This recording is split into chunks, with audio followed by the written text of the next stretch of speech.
ये अनुभव की बात कहता हूं, इस क्षेत्र में प्रारब्ध अपना पूर्ण प्रभाव नहीं दिखा पाता। ये बड़े महापुरुषों के वचन है, कलह कलेश न व्यापे ईठा ठौर विश्व ते न्यारी, नागरी दासी जन्म जितायो बलिहारी बलिहारी। बड़े से बड़ा रोग अपना प्रभाव नहीं डाल सकता। ये प्रत्यक्ष देखी हुई बात है। एक माई के कैंसर हो गया, वो पूरा मवाद निकल रहा था, जहां बैठे आसपास दुर्गंध। डॉक्टर ने कहा 2 महीने में मृत हो जाएगी। उसने सब कुछ छोड़कर वृंदावन का आश्रय लिया कि मरना ही है तो वृंदावन में मरेंगे। और आज बैठे सत्संग सुन रही है, डॉक्टर ने कह दिया कैंसर है ही नहीं, खत्म हो गया। ऑपरेशन हुआ, पूरा वक्षस्थल काटा गया, सब वो कीमो जो लगते हैं वो सब लगा। वो कह रही मैं तो मरने आई थी 2 महीना में, हमें लगता है 1.5-2 साल तो हो गए सत्संग सुनते, और वो कह रही कि अब हमें लगता है अभी मरने वाली हूं ही नहीं। कलह कलेश न व्यापे ईठा ठौर विश्व ते न्यारी। डॉक्टर ने हमको कहा था 2.5 साल या 5 साल बाबा तुम्हारी किडनी फेल हो गई है, बहुत 2.5 साल या बहुत कोई चमत्कार हो जाए तो 5 साल। और 18 और 20 तो बीच में पक्का नहीं कह सकते कि 18 ना पक्का कह सकते 20, क्योंकि तारीख याद नहीं है, लेकिन 18 और 20 के वर्ष तो हो गए। डॉक्टर साहब हैं पता नहीं भूमंडल पर कि नहीं, लेकिन प्रेमानंद है अभी, गरज रहे नहीं।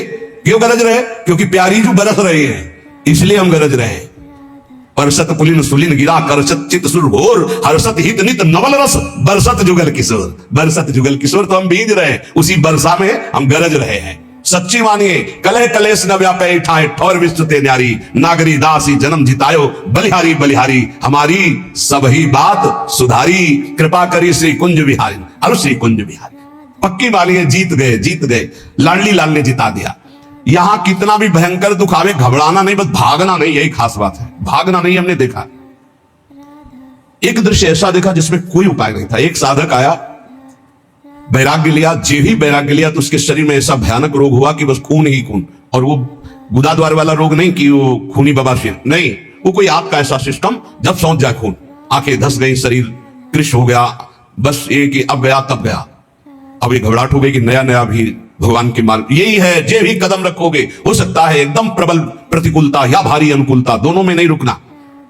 उनके माता पिता है तो उनका ले जाओ, इनको किसी तरह ठीक करो। भाई यहां तो वृंदावन में ऐसी। उस साधक ने कहा नहीं, मैंने वृंदावन का अखंड वास स्वीकार किया, मृत्यु का वरण किया, नया बच्चा। महाराज जी आप भी कहे तो भी मैं नहीं जाऊंगा, क्योंकि आपने सत्संग में कहा है अखंड वृंदावन वास का नियम, तो मैंने वो ले लिया, अब नहीं जाना, आप भी कहे तो।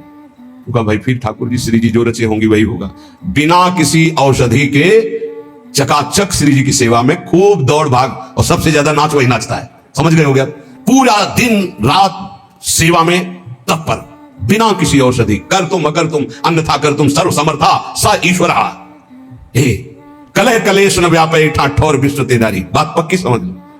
ऐसी स्थिति, चलना मुश्किल। ये जो बैठे संत भगवान, चलना मुश्किल, रात पड़ी, ये वो कई वर्ष पहले कह रहे थे, जाने का नंबर है, वो बैठ के सत्संग सुन रहे हैं। कलह कलेश न व्यापे ईठा ठौर विश्व ते। एक की बात नहीं, सैकड़ों उदाहरण है। आपके ऊपर भय आएगा पर डरना नहीं, वो भय अभय बन जाएगा, आपके दुख मिटाने वाला। पर डर जाते हैं और बाहर भाग जाते हैं, फिर धोखा हो जाता है। डर जाते हैं, कुछ लोग डर जाते हैं, जिनको सत्संग नहीं मिला डर जाते हैं। अब कौन तुम्हारी सेवा करेगा? चलो ना वृंदावन से, बहू बेटा लड़का सब खूब आराम से जिंदगी व्यतीत होगी। आराम से जिंदगी व्यतीत होगी बहू बेटा के बीच में, अरे आराम से जिंदगी व्यतीत होगी ललिता विशाखा के बीच में। आओ श्री जी, आपको अगर सेवा करानी है तो करो आकर, नहीं तो मैं तड़प तड़प कर राधा राधा बोल के मरूंगा, किसी और की आस नहीं करूंगा। तो पक्का सहचरी रूप में तो नहीं आएंगे आपके सामने, लेकिन विविध रूप रखकर सेवा शुरू ना हो जाए तो मुझे बताना। और अगर अंदर दृष्टि में निष्ठा है तो सहचरी रूप भी आ जाएंगी। प्रियाजू की सखियां मिलती तब श्री जी का साक्षात्कार होता है। पहले सखियां, बाद में श्री जी का दर्शन। ऐसे नहीं होता, स्त्री पुरुष भाव से श्री जी का दर्शन नहीं होता, भाव देह से श्री जी का साक्षात्कार होता है। ये लोग जो कहते हैं ना कि हमें राधा रानी मिल गई तो हम प्रणाम करते भैया, जिसको श्री जी मिल जाए बड़े भाग्य के बाद। फिर जब वार्ता होती है तो खोखलापन देख के लगता है काहे को झूठे कह रहे हो, सच्चाई से लगो तो श्री जी मिल जाएंगी।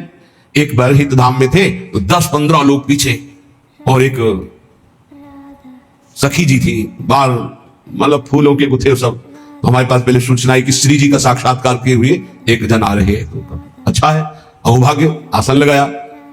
सब 10-15 लोग जो थे वो मतलब एकदम, महाराज जी ऐसा ऐसा इनको श्री जी ने साक्षात्कार किया। तो आप कैसे जानते हो? आप थे वहां? बोले नहीं, इन्होंने बताया इनको श्री जी का। हम कहा बच्चा बैठो बैठो, आपकी चरण वंदना, जैसे भी सही, आप हमारी श्री जी से अपनापन करते। दृष्टि एक होती है अपनी, अलग अलग कैमरा होता है। मान लो कैमरा ऑफ ऐसे है तो बात अलग है, कैमरा ऑन है तो आपकी फोटो खींच जाएगी। तो ऑन कैमरा से जब देखा तो कहा बच्चा श्री जी मिली, बोले नहीं, स्वप्न में। उनका बच्चा स्वप्न में श्री जी मिली? बोले नहीं, ऐसे भाव में। तो उनका बच्चा भाव समझती हो? बोले वही तो जानने आए हैं। उनका भैया आप लोग व्यर्थ में ऐसा इसका प्रचार प्रसार करके इसके जीवन को गलत रास्ते में मत डालिए। अभी सही भाव है, बच्चा है, अभी भगवत मार्ग में चलिए। हे, श्री जी का दर्शन स्त्री पुरुष भाव से नहीं होता, वो जो भाव देह की प्राप्ति होती। श्री जी ऐसे, अरे लालजू के दर्शन मुश्किल है, फिर श्री जी जो लालजू अपने हृदय रूपी गुफा में छुपा के रखते हैं। श्री वृंदावन मध्य बहु दुखे ना पिया तो जन्मई तक। पहले सहचरी के दर्शन, फिर श्री जी के दर्शन। देखो, एक महापुरुष बन गए श्री जी की सहचरी कृपा से। उनकी पत्नी का नाम किशोरी था, वो पधार गए, बहुत आसक्त थे। आसक्त चित्त वाले हमारे काम के होते हैं। पूज्य श्री जी गोस्वामी जी के पास जैसे कोई दीक्षा लेने जाता तो सबसे पहले पूछते तुम्हारा लगाव कहां है? बोले पुत्र में, हो जाएगा, काम हो जाएगा। अब तुम्हारा लगाव कहां? स्त्री में, हो जाएगा। एक आए, उस समय 1 लाख स्वर्ण मुद्रा रखी, कहा शिष्य बना लो। तो बोले आपका लगाव कहां है? बोले विश्व में कहीं नहीं। उन्होंने समझा ऐसा बोलने से महात्मा ज्यादा प्रसन्न होते हैं, ये अनासक्त है, कहीं आसक्त नहीं। उन्हें हमारी तो कहीं आसक्ति नहीं, कहीं तो होगी। बोले कहीं आसक्ति नहीं। बोले ये रुपया उठाओ और काशी जाओ, काशी में किसी सन्यासी को गुरु बना तो तुम्हारा काम हो जाएगा। हमारे पास तो आसक्ति चित्त चाहिए, आसक्त है उसको मोड़ दिया प्रियालाल की तरफ, कोई काम बन गया। हमें अनासक्त नहीं चाहिए, अनासक्त हो तो सन्यासी बनो, जाके काशी जाओ, नहीं दीक्षा दी। वो पत्नी में आसक्त था, उसकी पत्नी पधार गई। कभी कभी बड़ी आसक्ति का प्रभाव दिखा है। सहमसी में गुरु आश्रम में थे तो एक वयोवृद्ध आए, तो पूजा सुबह करने के लिए बस एक ही छवि निकाल के माता जी की रखी। तो हमने सोचा गुरु माता होती है, बड़ी निष्ठा, कोई और भगवान नहीं। अगरबत्ती लगाई और बस, मतलब दुखी मन से। हम तो नए अवस्था थे, भगवान कितना उच्च कोटि का भाव है उनका गुरु माता पे। तो नजदीक गए, उनका बाबा आपकी गुरु माता है? गुरु माता नहीं, उनका कोई देवी का अवतार है, हमारी पत्नी है। जो कथा शुरू की है सब पीछे खसक लिए। हम समझ रहे, हम मानते हैं आप पत्नी में भी भगवत भाव करें तो आपको भगवत प्राप्ति हो जाएगी, क्योंकि सब जगह भगवान, लेकिन भगवत भाव नहीं, वहां आसक्ति का भाव। अगर आसक्ति का वही भाव मोड़ दिया जाए प्रभु की तरफ तो बहुत जल्दी लाभ मिल जाता है, क्योंकि आसक्ति चित्त होता है। जैसे बिल्व मंगल जी केवल चिंतामणि में आसक्त, तो मोड़ कर दिया तो इंद्रनील मणि में आसक्त होने में देर थोड़ी लगे। गोस्वामी तुलसीदास जी, पत्नी में प्रिया में ऐसा प्रेम, उनका जितना चाम में उतना राम में करते, ऐसा मोड़ हुआ, महापुरुष बन गए। अब इतने बावरे, किशोरी, हा किशोरी।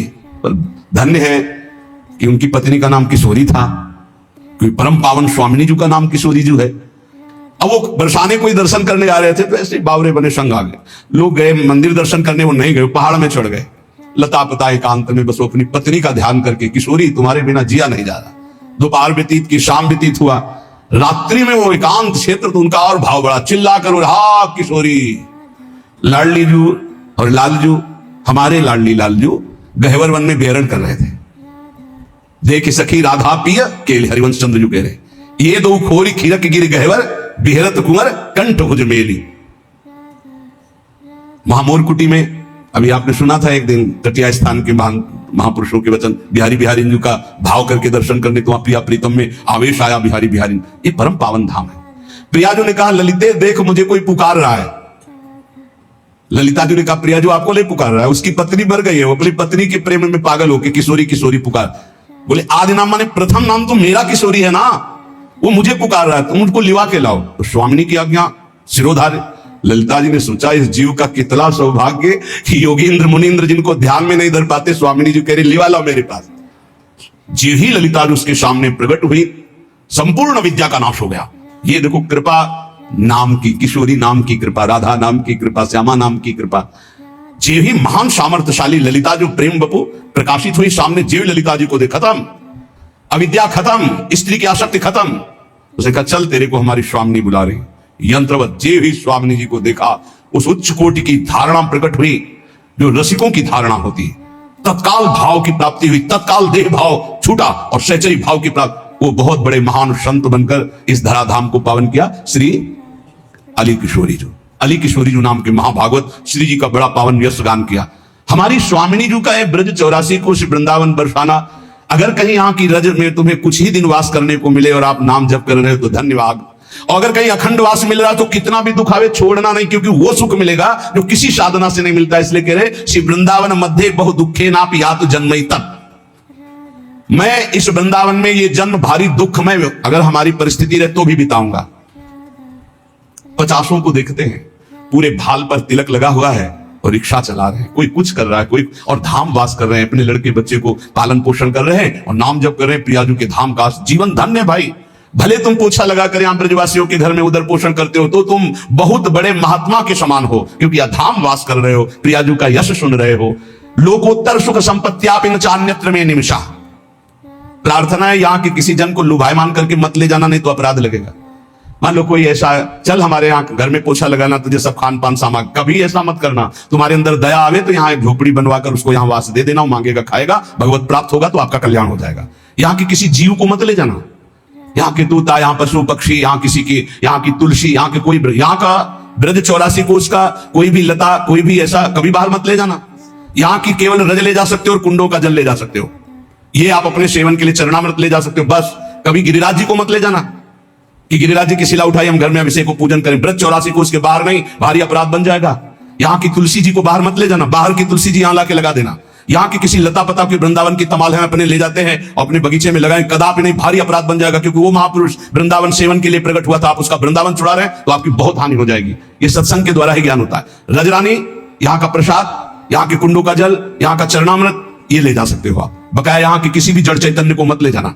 ये सब प्रियालाल के निज जन है, नहीं तो आपका अपराध बन जाएगा कि चलो भाई वृंदावन आए, एक तुलसी का वृक्ष ले चलते हैं, अपने यहाँ लता लगा लेंगे। नहीं नहीं नहीं, बाहर से ले आओ, यहाँ आरोपित करो, यहाँ लगा दो तो परम पावन वृंदावन वास करा दिया तुलसी जी का। लेकिन यहाँ से कभी बाहर मत ले जाना। यहाँ कोई पशु पक्षी के बच्चे को देखा, चलो हम ले चलते पालन करते, नहीं नहीं, यहाँ दुख में जीवन व्यतीत करने पर भी उसे प्रियालाल की प्राप्ति होती है। तो वृंदावन में वास करने से क्या मिलेगा? बोले कर तल कलित कपोलो गलदस्त्रोचन कृष्ण कृष्णेति बिलपन रहसि कदा श्याम वृंदारण्ये त्यकिंचनो धन्य। हथेली पर कपोल रख के अश्रु प्रवाह करते हुए हा कृष्णा कृष्ण, हा श्यामा श्याम कहकर जोर जोर से किसी लता के नीचे बैठकर रो रहा है।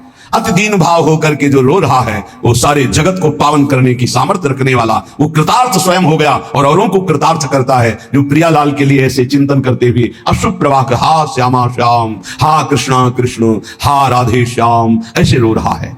मानापमान कोटि भी रक्षुभितात्मा समस्त निरपेक्ष वृंदावन भुवि राधा नागर माराधे कदा मुदित। करोड़ करोड़ बार अपमान हो तो भी क्षुभित ना होना, वृंदावन मत छोड़ना। यहाँ के लोग तो बहुत कड़ुआ बोलते हैं, यहाँ के लोग बहुत ऐसा, और चल दिए, नहीं नहीं, बहुत घाटा हो जाएगा।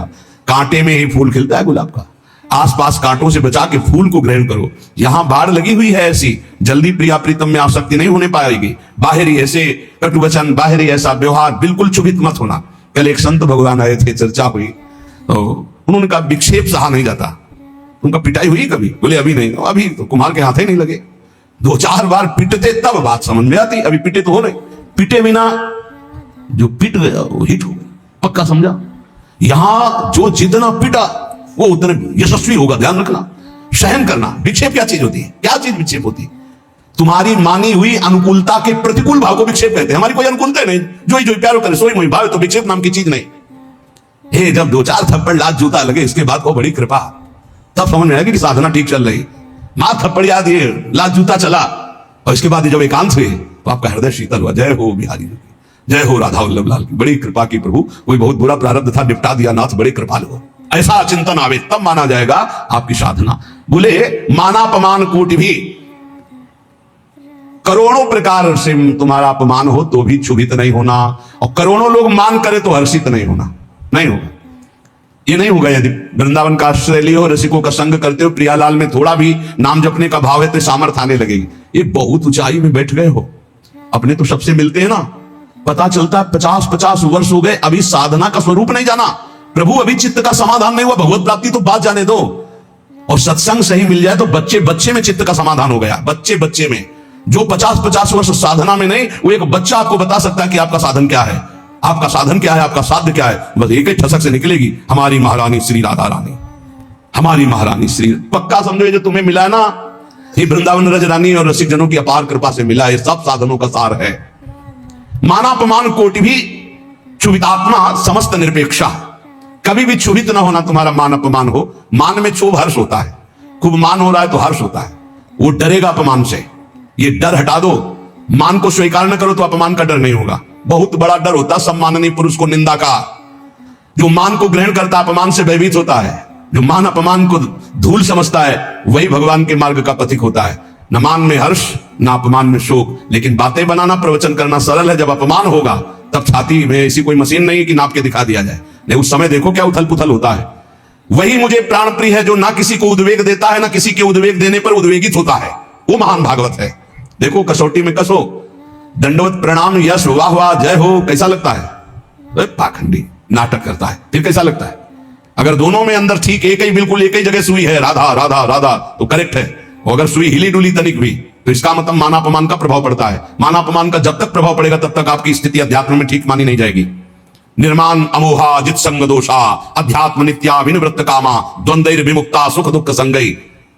बोले वो तो लगता है विक्षेप जब होता है तो बुरा लगता है। किसको? किसको बुरा लगता है? किस बात के साधक हो, किसको बुरा लग रहा है? बोले मन को। तो तुम मन हो क्या?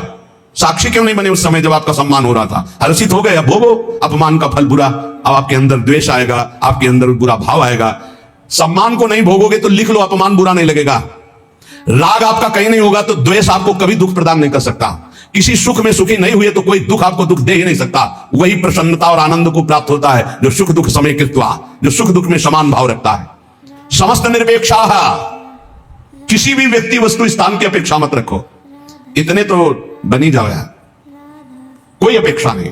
मेरी प्यारी जो मेरे गुरुजी मुझे जैसे रखेंगे मैं वैसे रहूंगा, बिल्कुल किंचन मात्र भी अपेक्षा नहीं। एक इष्टाकार वृत्ति के सिवा हमारा किसी भी से अपेक्षा नहीं रहनी चाहिए। और अपेक्षा रखना ही बहुत बड़ी हानि है। जिंदगी में कभी कोई भगत नहीं बनना चाहिए अपना। पूरे विश्व में एक भी भगत अपना नहीं बनना चाहिए। सब श्यामा श्याम के भगत बने। आप श्यामा श्याम के, सब श्यामा श्याम के। अपने अंदर ये नहीं आना चाहिए कि मेरा कोई है, मेरे तो श्यामा श्याम दूसरों न कोई। यही निरपेक्षता का स्वरूप है। और ऐसे ही संतों की भगवान चरण रज लेने के लिए कहते हैं निरपेक्षम मुनि। पहला है निरपेक्ष, तो समस्त निरपेक्षा, किसी की अपेक्षा नहीं। वृंदावन भूमि राधा नागर माराधे कदा मुदिता। श्री वृंदावन में आनंदित होकर, चाहे मेरा अपमान हो या मान हो, मैं राधा नागर श्री श्यामा श्याम की आराधना में तन्मय रहूंगा। राधा राधा राधा